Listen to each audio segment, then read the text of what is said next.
to these lists, man. It's list season now. You know what I'm saying? The heat of off season, right on the precipice of preseason football. But with that comes a lot of bad takes, a lot of crazy lists that we got to talk about and we got to dissect. One of which coming from that SEC podcast. I don't know who hosts the podcast, but shout out to y'all for putting together this list, giving us something to talk about. But they put out their 2024 SEC quarterback rankings, and the list.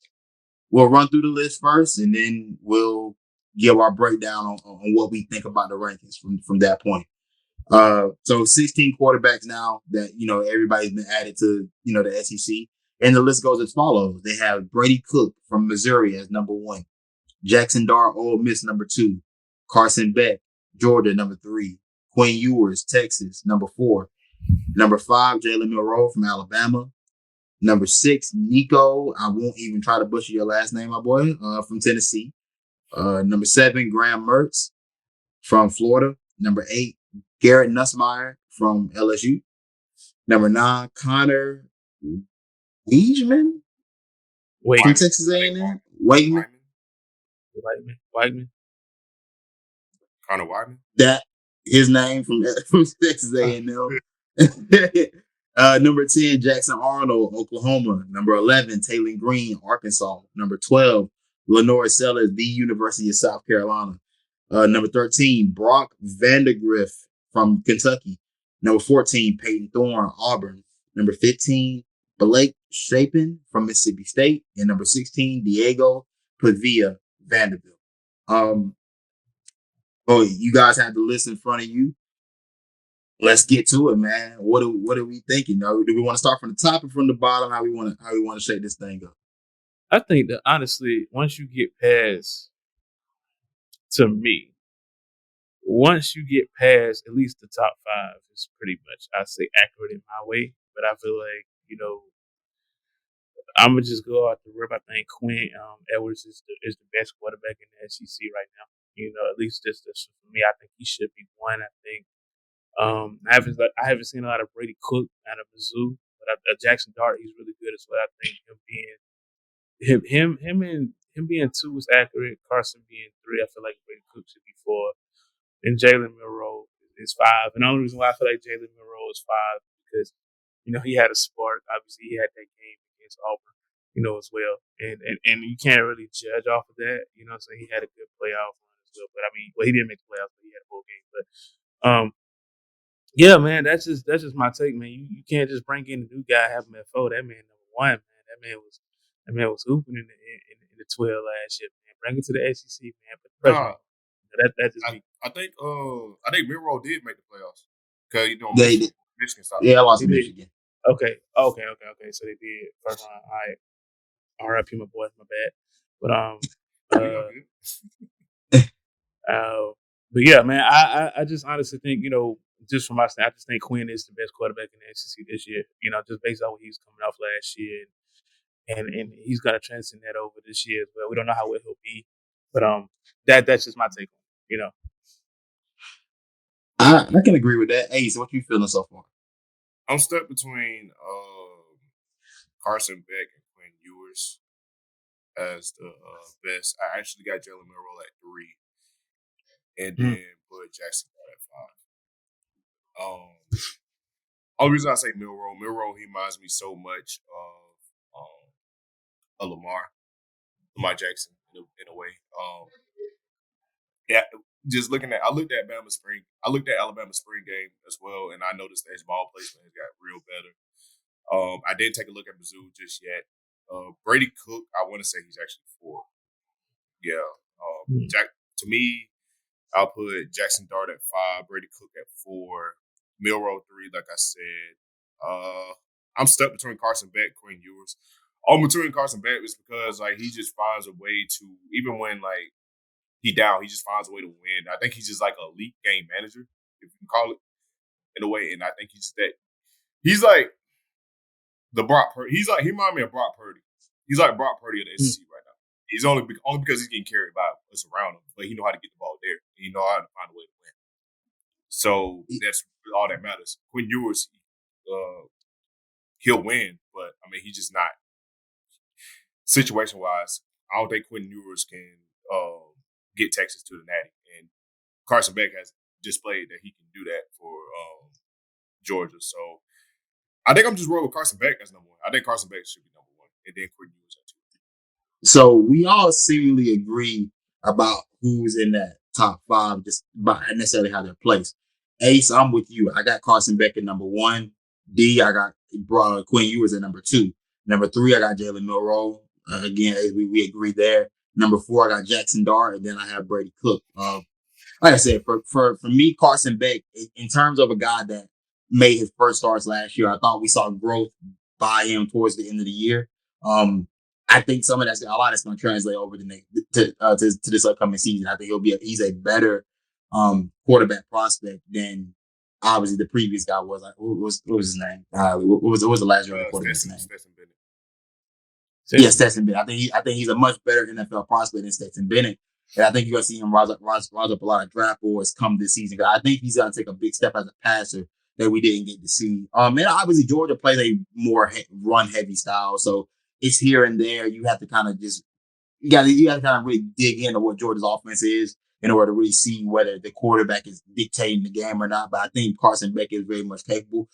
Quinn Ewers, I'm giving Ewers the respect of he was one of the best quarterbacks in college football last year. I still believe that he didn't necessarily give Texas that extra boost that it needed to get over the top. Because when you have a Donnie Mitchell and Xavier Worthy, that's two receivers that are good enough to get you to a natty.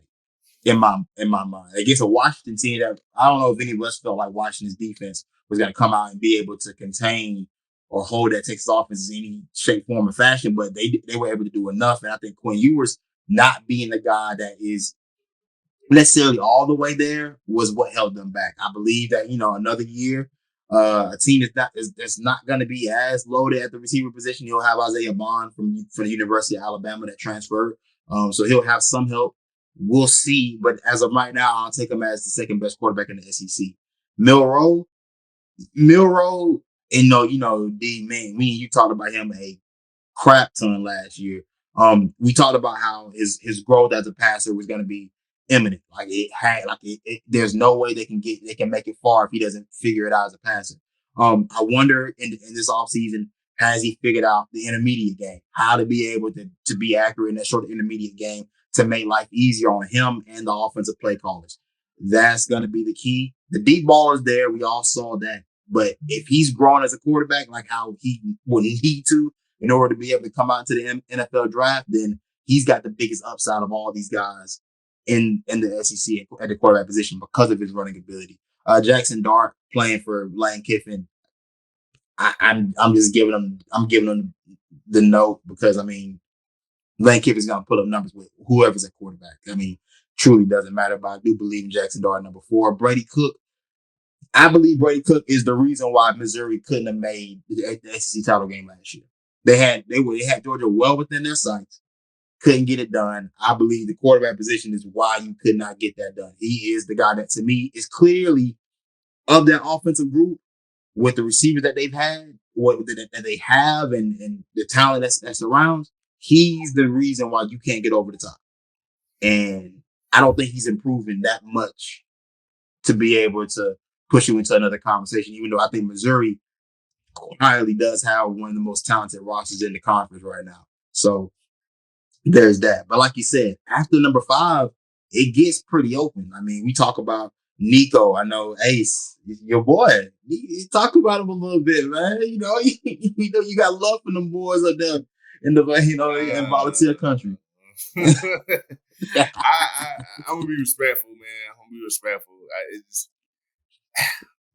Okay, you beat Iowa, cool. That's why, come on, you beat Iowa, cool, man. Your coach, he has that same offensive mindset, just like Lane Kiffin almost. He's just gonna put up numbers, try to air raid it out, try to get you tired out, get the no huddle going, stuff like that. That's Tennessee's flow now. Cool. I don't think that's just really gonna do much for them. Damn, I sound like I just don't think that. Cool, bro. Nico, whatever, man. 6 already that high because he's a 5-star. Cool. Hey, that's and look. I feel you because I want to hate too. But when I look at the list and I watch Graham Mertz, I'm seeing Garrett Nussmeier, I'm seeing Connor W, whatever his name is, Jackson Arnold. Yeah, he's better than those guys off rip. If I'm just off potential, would you rather have Nico or any of those guys? Like, you know what I'm saying? Like, would you?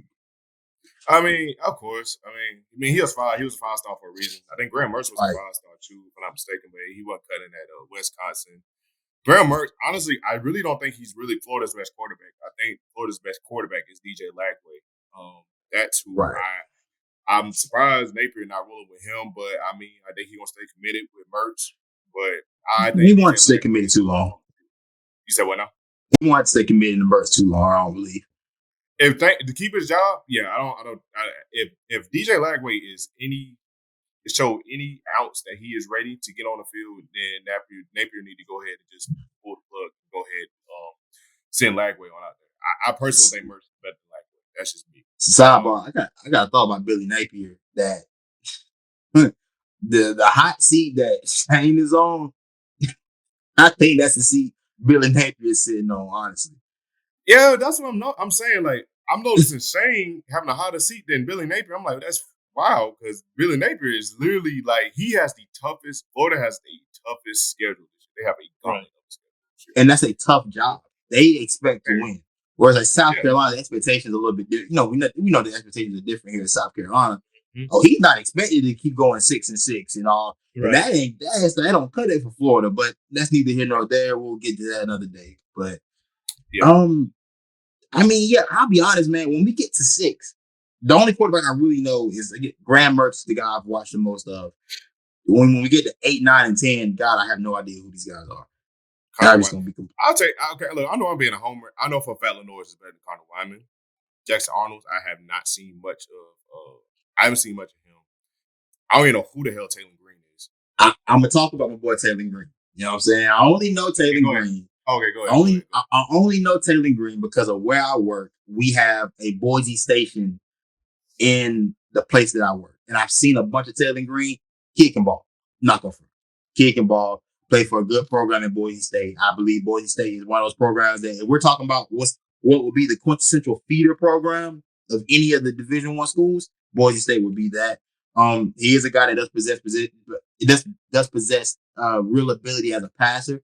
His running ability is there, so he's solid. I think he's going to be a sleeper. I don't mind him being at 11. I think it's fine, but I do think he's probably better than about 3 of the guys ahead of him. I think realistically he's probably, for me, behind Graham Mertz. You can probably bump down Garrett Nussmeier. And like I said, I would move Lenoris up as well, but Lenoris is in that situation where he came from unknown South Florence. Only we would know about South Florence. And truly, nobody in the state truly had an idea who he was until about, I want to say, week 3, 4 of his senior year. So a lot of people just aren't hip to it. It's fine.